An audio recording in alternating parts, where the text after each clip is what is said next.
নিত্যপণ্যের ঊর্ধ্বমুখী দামে দিশেহারা মানুষ, সপ্তাহের ব্যবধানে বাড়ল শাকসবজি, মাছ ও মুরগির দাম। আফগানিস্তানে ভূমিকম্প দুর্গতদের জন্য ত্রাণ পাঠালো বাংলাদেশ।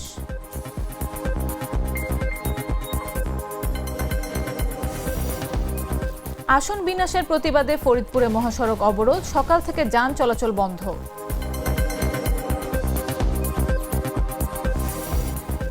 আফগানিস্তানে আবারও 6.2 মাত্রার শক্তিশালী ভূমিকম্প অনুভূত।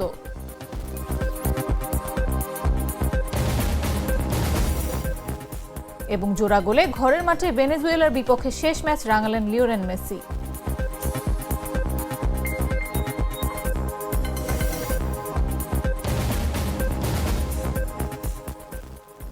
দুপুর একটা নিউজে সবাইকে আমন্ত্রণ।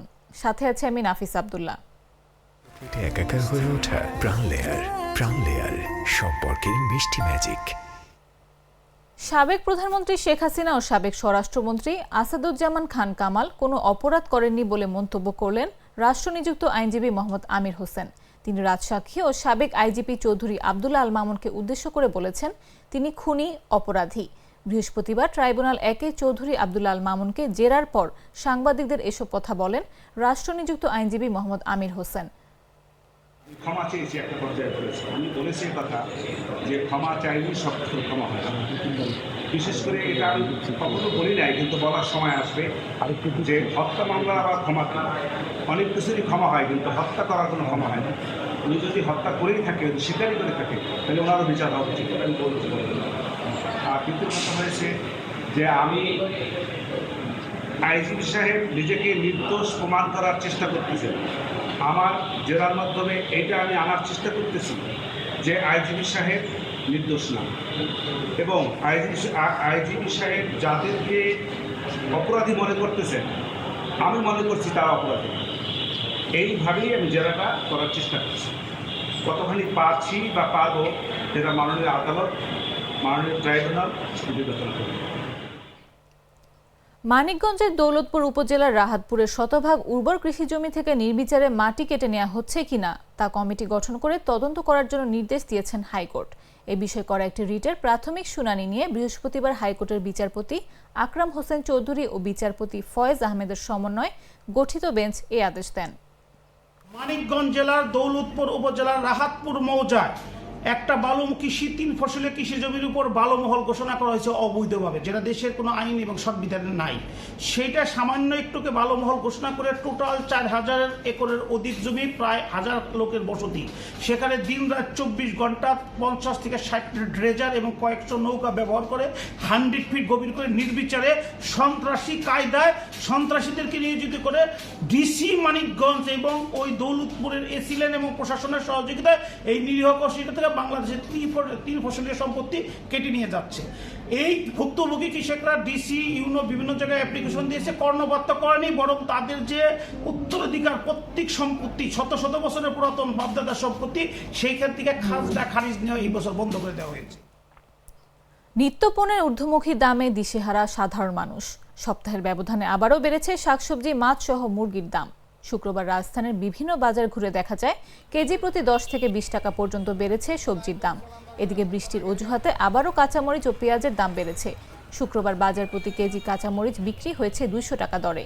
ক্রেতাদের অভিযোগ, বাজারে কোনো নিয়ন্ত্রণ নেই, আর বিক্রেতারা বলছেন পাইকারি বাজারে সরবরাহ কম থাকায় বেড়েছে পণ্যের দাম।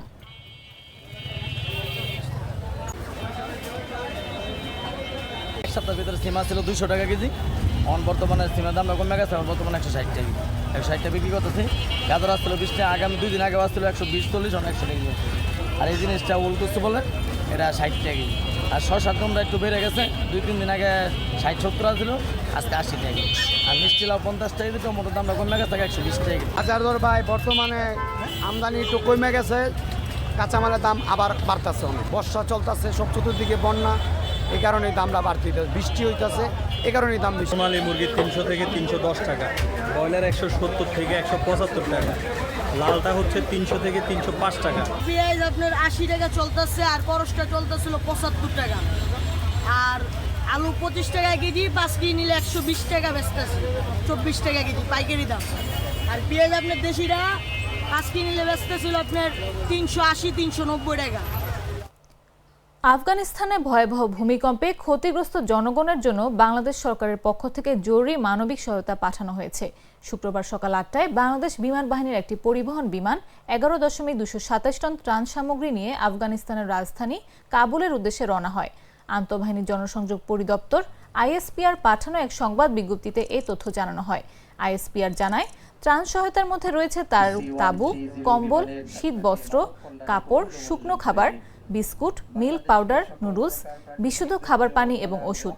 এসব সামগ্রী হস্তান্তর শেষে বিমানটি আজই দেশে ফিরে আসবে।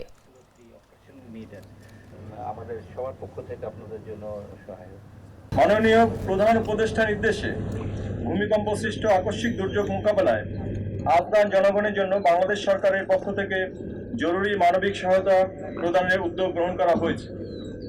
বাংলাদেশ বিমান বাহিনীর একটি পরিবহন বিমান জরুরি ত্রাণ সামগ্রী সহ আফগানিস্তানের উদ্দেশ্যে যাত্রা করবে এবং ত্রাণ সামগ্রী হস্তান্তর শেষে আজই প্রত্যাবর্তন করবে।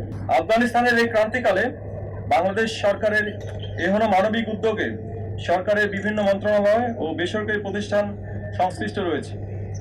এই মহতী উদ্যোগের অংশীদার প্রধান উপদেষ্টার কার্যালয়, পররাষ্ট্র মন্ত্রণালয়, দুর্যোগ ব্যবস্থাপনা ও ত্রাণ মন্ত্রণালয়, স্বাস্থ্য ও পরিবার কল্যাণ মন্ত্রণালয়, বিজেএমইএ ও ফরিদপুরের ভাঙ্গা উপজেলার আলগী ও হামিরদী ইউনিয়নকে ফরিদপুর 4 আসন থেকে ফরিদপুর 2 আসনে অন্তর্ভুক্ত করে গেজেট প্রকাশের ঘটনায় ফুঁসে উঠেছে এ এলাকার মানুষ। এর প্রতিবাদে ভাঙ্গার পুকুরিয়া ও সুয়াদিতে মহাসড়কের ওপর গাছ ফেলে অবরোধ করেছে স্থানীয়রা। এতে মহাসড়কে হাজারো যানবাহন আটকা পড়েছে। শুক্রবার সকাল থেকে ফরিদপুর বরিশাল মহাসড়কের পুকুরিয়া সহ ভাঙ্গা গোপালগঞ্জ রুটের সোয়াদি ও মনসুরাবাদে এই অবরোধ শুরু হয়। এতে সকাল 8টা থেকে ভাঙ্গার ওপর দিয়ে সব ধরনের যান চলাচল বন্ধ হয়ে যায়।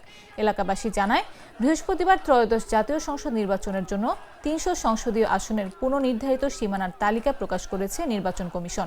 এতে ফরিদপুর 4 আসনের অন্তর্ভুক্ত ভাঙ্গা উপজেলার আলগী ও হামিরদী ইউনিয়নকে কেটে নগরকান্দা ও সালথা উপজেলা নিয়ে গঠিত ফরিদপুর 2 আসনের অন্তর্ভুক্ত করা হয়। তবে ইসির সিদ্ধান্তের প্রতিবাদে ওই তালিকা প্রকাশের পর থেকে ক্ষোভ প্রকাশ করেন স্থানীয়রা।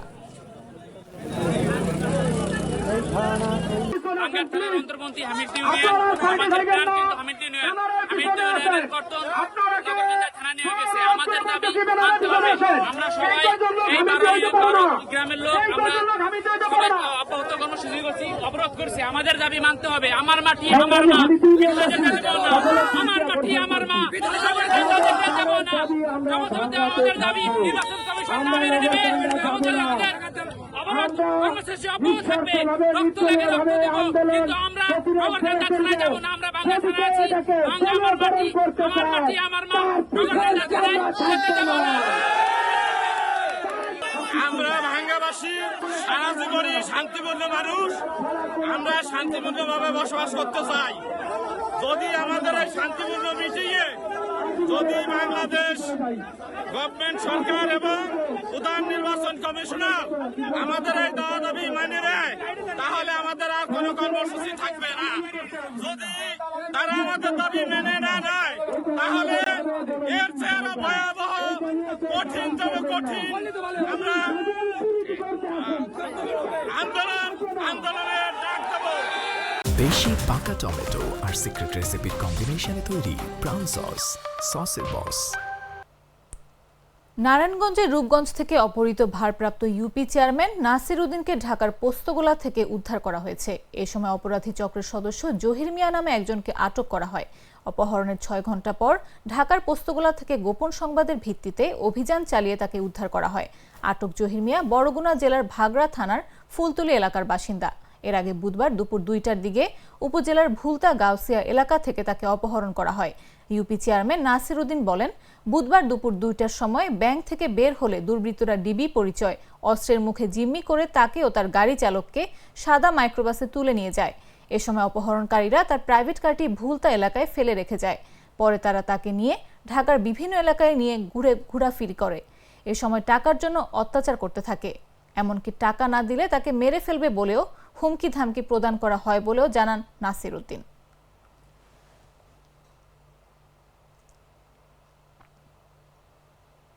হাইস গাড়ি এসে আমার ড্রাইভার সহ আমাকে অস্ত্রের মুখে জিম্মি করে তারা প্রশাসনের লোক দাবি করে আমাকে গাড়িতে উঠিয়ে নেয়।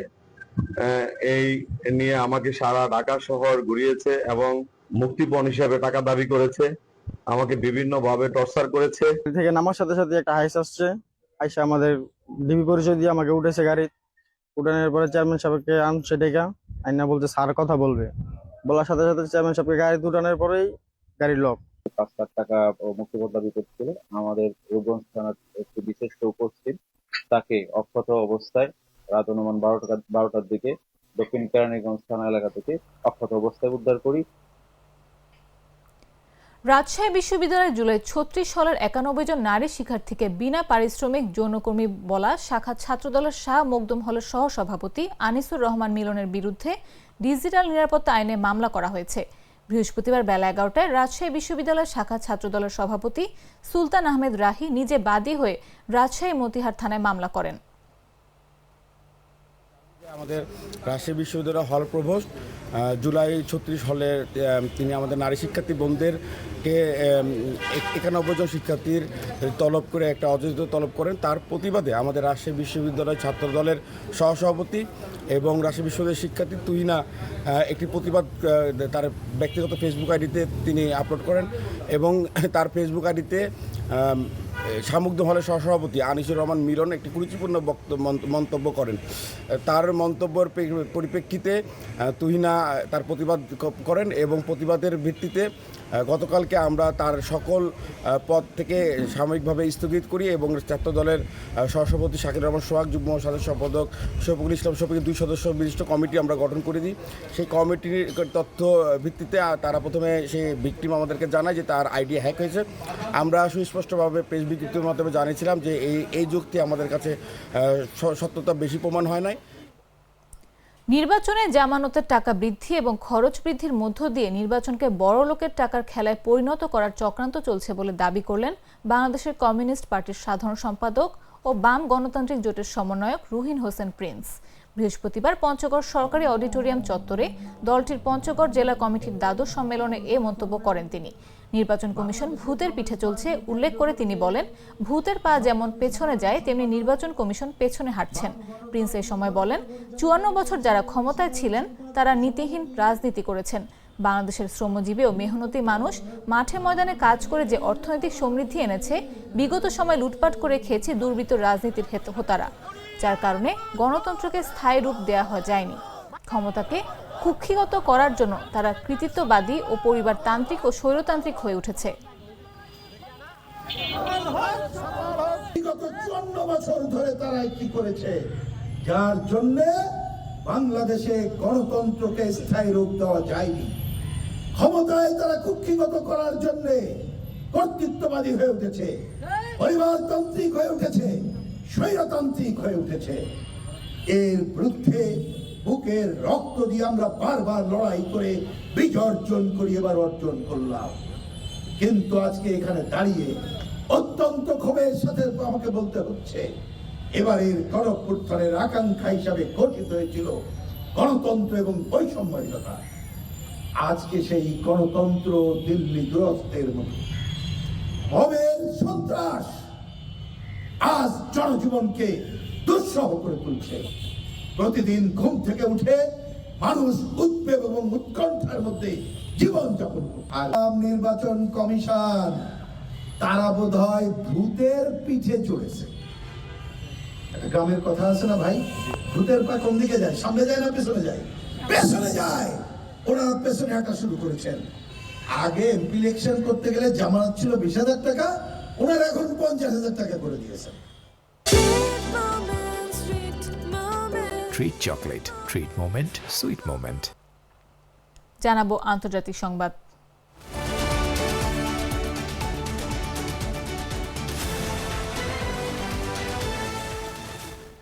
ভয়াবহ ভূমিকম্পে প্রায় 2,500 মানুষের মৃত্যুর পর আবারও শক্তিশালী কম্পনে কেঁপে উঠেছে আফগানিস্তান। বৃহস্পতিবার 6.2 মাত্রার এই ভূমিকম্পটি আঘাত হানে। জার্মানির ভূবিজ্ঞান গবেষণা কেন্দ্র GFZ জানায়, নতুন ভূমিকম্পটি মাটির 10 কিলোমিটার গভীরে সংঘটিত হয়েছে। 4 দিন আগের ভূমিকম্পে আফগানিস্তানের পূর্বাঞ্চলে এখন পর্যন্ত 2200 মানুষের মৃত্যুর ব্যাপারে নিশ্চিত হওয়া গেছে। ভয়াবহ এই প্রাকৃতিক দুর্যোগে আহত হয়েছেন 3600 জন। ভূমিকম্পে কয়েকটি গ্রামের বেশিরভাগ বাড়িঘর ধসে পড়েছে। এতে হাজার হাজার মানুষ খোলা স্থানে থাকছেন। বৃহস্পতিবার রাতের ভূমিকম্পটি এতটাই শক্তিশালী ছিল যে এটি ভারতের দিল্লি, জম্মু ও কাশ্মীর এবং আশেপাশের অঞ্চল অনুভূত হয়। কম্পনের তীব্রতা বেশি হওয়ায় সেখানকার বাসিন্দারা ঘর থেকে বেরিয়ে যান। ভারতে এখন পর্যন্ত ভূমিকম্পে কোনো হতাহতের তথ্য জানা যায়নি। পাশাপাশি নতুন করে আঘাত হানা ভূমিকম্পে আফগানিস্তানে কোনো ক্ষয়ক্ষতি হয়েছে কিনা সেটি তাৎক্ষণিকভাবে জানা যায়নি।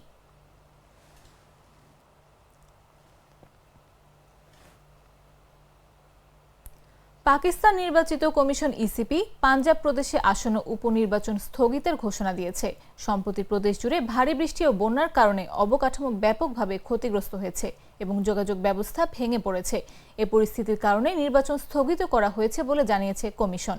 ইসিপি নির্দেশনায় বলা হয়, বন্যায় সরকারি ও বেসরকারি অবকাঠামো ধ্বংস হয়ে গেছে, যার মধ্যে রয়েছে স্কুল ভবন, সাধারণত যেগুলো ভোট কেন্দ্র ও নির্বাচনী সামগ্রী সংরক্ষণের কাজে ব্যবহৃত হয়। জেলা রিটার্নিং অফিসাররা জানান, অধিকাংশ ভোটগ্রহণ কর্মকর্তাই সরকারি বিভাগ থেকে নেওয়া হয়েছে এবং বর্তমানে তারা উদ্ধার ও ত্রাণ কার্যক্রমে নিযুক্ত। ফলে এই পরিস্থিতিতে নির্বাচন করা সম্ভব নয়। এদিকে সিন্ধু নদীর পানির প্রবাহ ক্রমাগত বাড়ছে বলে জানিয়েছে সিন্ধু প্রাদেশিক তথ্য বিভাগ।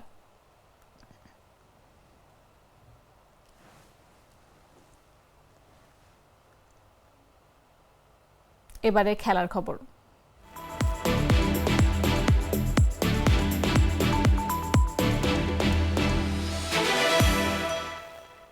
শত শত ভক্তের সম্মুখে ঘরের মাঠে শেষ বিশ্বকাপ বাছাই ম্যাচ খেলে ফেললেন লিওনেল মেসি। আবেগঘন দিনেও সেই চিরচেনা মেসিকেই দেখতে পেয়েছেন ভক্তরা। অসাধারণ পাস, ড্রিবলিং দিয়ে ভক্তদের চক্ষুকে শীতল করেছেন আর্জেন্টাইন ফুটবল জাদুকর। ভেনেজুয়েলার বিপক্ষে জোড়া গোল করে ম্যাচটি দারুণভাবে রাঙিয়েছেন মেসি। ঘরের মাঠের দর্শকদের হাসিয়েছেন শেষবারের মতো। শুক্রবার ভোরে মেসির জোড়া গোলে ভেনেজুয়েলাকে 3-0 গোলে হারিয়েছে আর্জেন্টিনা। আলবিসেলেস্তাদের হয়ে বাকি এক গোল করেছেন লাউতারো মার্টিনেজ। আর্জেন্টিনার বুয়েনোস আয়ার্সের ঐতিহাসিক এস্তাদিও মনুমেন্টাল স্টেডিয়াম পুরোটাই যেন এদিন সাজানো হয়েছে মেসির জন্য। উপস্থিত ছিলেন মেসির পরিবারের সকল সদস্য। ম্যাচের 39 মিনিটে আসে প্রথম গোল। হুলিয়ান আলভারেজ বক্সে বল কেটে দেন এবং মেসি স্বভাবসুলভ শৈল্পিক ভঙ্গিতে সেটি জালে পাঠান। গোলকিপারের মাথার উপর দিয়ে দারুণ দক্ষতায় তুলে দেন 8 বারের ব্যালন ডি'অর জয়ী তারকা।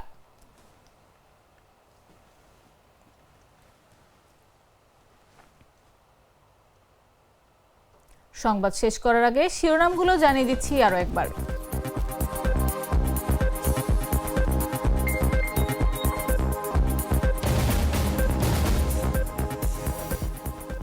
নিত্যপণ্যের ঊর্ধ্বমুখী দামে দিশেহারা মানুষ, সপ্তাহের ব্যবধানে বাড়ল শাকসবজি, মাছ ও মুরগির দাম। আফগানিস্তানে ভূমিকম্প দুর্গতদের জন্য ত্রাণ পাঠালো বাংলাদেশ।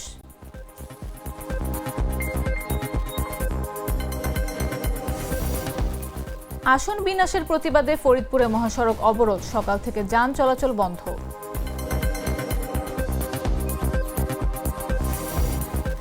আফগানিস্তানে আবারও 6.2 মাত্রার শক্তিশালী ভূমিকম্প অনুভূত।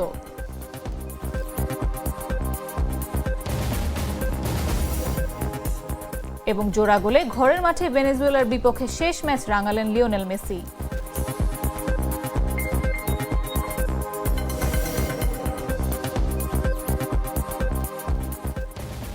দর্শক, এই ছিল এখনকার মতো। প্রতি মুহূর্তের সর্বশেষ খবর পেতে ভিজিট করুন jagonews24.com, ফলো করুন আমাদের ভেরিফাইড ফেসবুক পেজ এবং সাবস্ক্রাইব করুন জাগো নিউজের ইউটিউব চ্যানেল। এতক্ষণ সাথে থাকার জন্য ধন্যবাদ সবাইকে।